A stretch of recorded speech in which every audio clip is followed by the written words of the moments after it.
Hey guys, আমরা যাচ্ছি আজকে সোনারপুরে। তো এখানে যাওয়ার আগে একটু লিজাকে আদর করে নিলাম। এখন আমরা যাচ্ছি স্টেশনের দিকে, মানে আমি আর প্রিয়াঙ্কা যাচ্ছি না, সাথে অনেকেই আছে, রিয়া, আমার দিদি, গুড্ডু, আমার বাবা। তো এখানে স্টেশনে আমরা ট্রেনের জন্য ওয়েট করছি, ট্রেন এসে পড়েছে। তো চলো যাওয়া যাক সোনারপুর। তো আমরা সোনারপুরে চলে এসেছি। তো এখান থেকে আমরা একটু বাজার করে নিলাম, দেন অটো করে আমরা যাচ্ছি আমাদের বাড়ি। তো যেহেতু আমরা অনেক রাতের ট্রেনে এসেছি, তো অনেক অন্ধকার ছিল। এখানে এসছি দেখুন বিস্কিট খাওয়ার জন্য। তো আমরা চলে এসেছি ঘরে।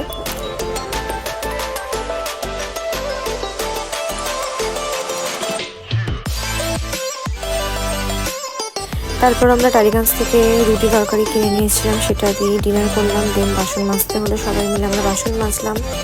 তারপরে দেখুন এখানে এরা ওয়েট মাপছে। দেন আমরা মাঝরাতে চা করে খেলাম।